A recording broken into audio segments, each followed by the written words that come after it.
So hello mga kakoys, kukunin na natin ngayon yung ating points dito sa Shell at niredeem natin ng fuel 5,327 na libre tayo ng 5,327 at babalik tayo sa bye-bye dahil sa Game 3 ng Open Division. At dito na nga tayo sa bye-bye ngayon at dito tayo sa harap ng Samgyup Bay. Masarap yung food po dito mga koys. Yeah boy! So, andito na nga tayo ngayon sa bye-bye at daladala natin yung gamit. So, hindi rin maiwasan yung paghingi ng sticker. Andito na rin yung team ng Tinigiban. Andito na rin yung referee. Andito na rin yung trophy. Andito na rin yung management. Handang-handa na lahat sa pag-umpisa ng ating Game 3 ngayong gabi. Sino kaya ang mananalo sa puso ni ate?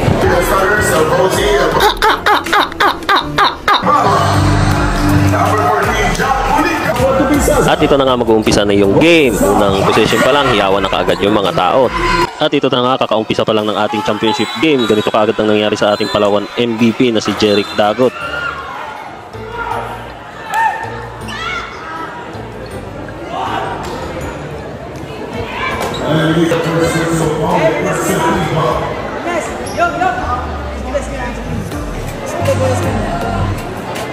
Pero maganda na po yung palakbo. Ibang team ng Tinigiban sa nadalang untuk sa pangina. Takilikaso dukot mag-jerry-jerry-jerry.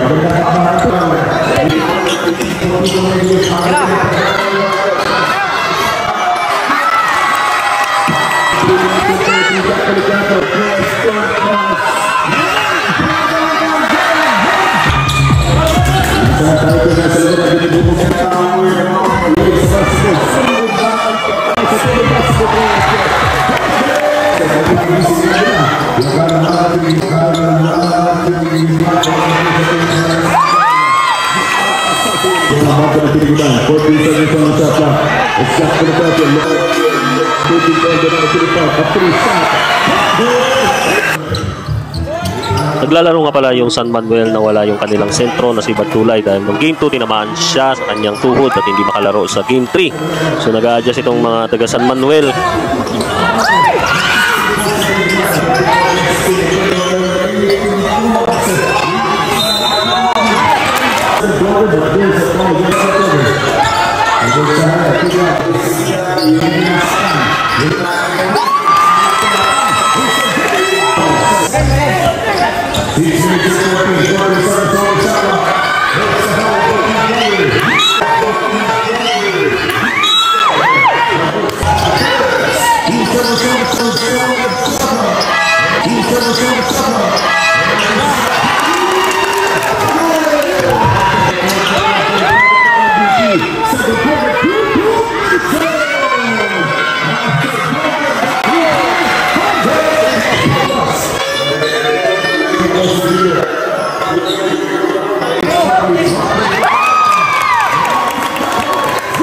So dahil mainit talaga ang opensa ng Tinigiban, sa first half lumamang ito ng 11 points laban sa San Manuel.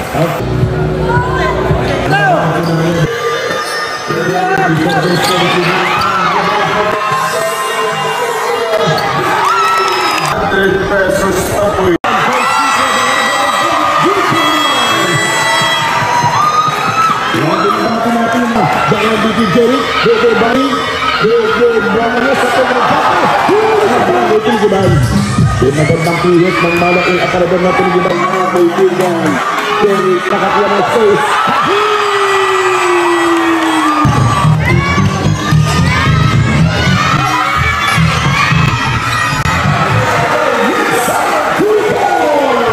Going for Jeric. Binigyan po ng mga kaibigan kay Buloy. One minute.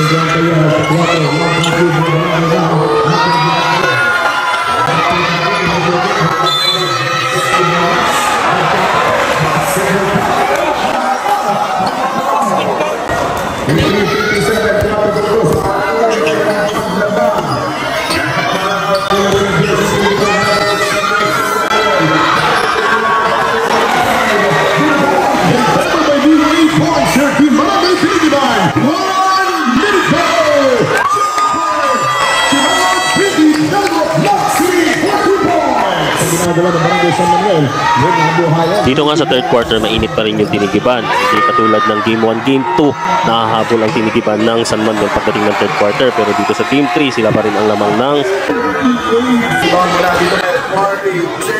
At sa pag-uumpisa nga ng fourth quarter, talagang hindi na binibitawan nito ang kalamangan ng Tinigiban. Talagang binibigay na nila lahat, binubuhos na kung ano pang natirang lakas.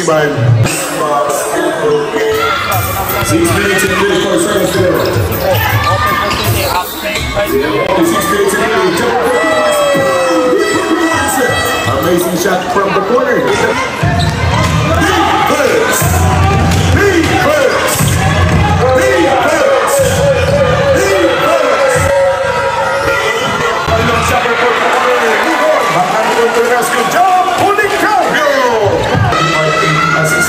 Warning for the technical foul for second motion. 2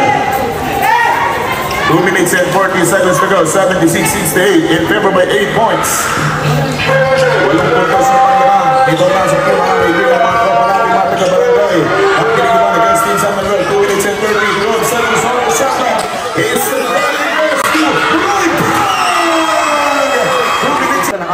So sa Game 1, Game 2 natin, laging nagkakapool atong San Manuel. Pero pagdating ng fourth quarter, minsan dikit na sila or sila pa ang lumalamang. Pero ngayon talagang hindi na binitawan ng Tinigiban yung kanilang lamang. para sa ating third, para sa ating fourth quarter.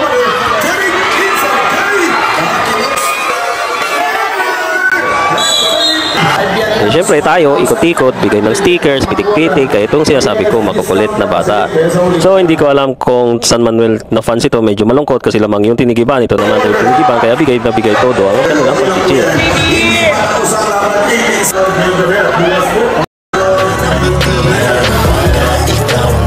Mukhang may nanalo na nga sa puso ni ate, hindi ako. Hello ate! Natuwa pang taga-barangay Tinigiban dapat sa team ng San Manuel.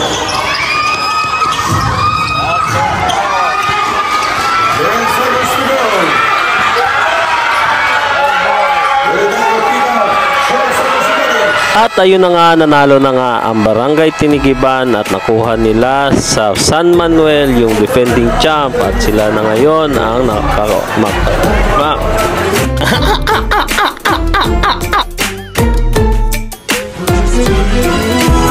Ako'y binabala na tagpuan ko na ang hinahanap ko talaga siya. Diyos na buhay ko. So, pasensya na nabulol tayo. Yun na nga, San Manuel po ang nakakuha ng second place. Ito ang ating Mythical 5 at ang ating MVP na si Jack Policarpio. So, congrats. At ito na rin yung ating champion, yung Barangay Tinigiban. So, hindi pa rin mawawala ang kulitan ng ating mga kakoys. Hello mga girls. Hi, ate.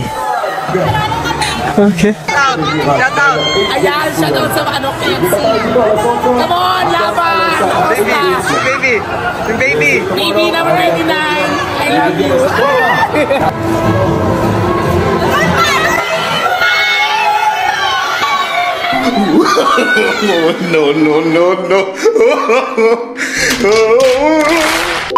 So ayun na nga, binigay ko na yung camera kay Julie kasi para-paraan para sa ating Devot. Siya daw ang kukuha ng shot. At ayun na nga, kami naman ang naiwan ulit sa loob ng court. So kami ngayon ay ililibre ni Kao doon sa kusina. Kusina Resto, dito lang din malapit sa Baybay. So ito na nga yung kusina. So meron pala nakakilala sa amin dito at nagingiti ng sticker. So bibigyan natin.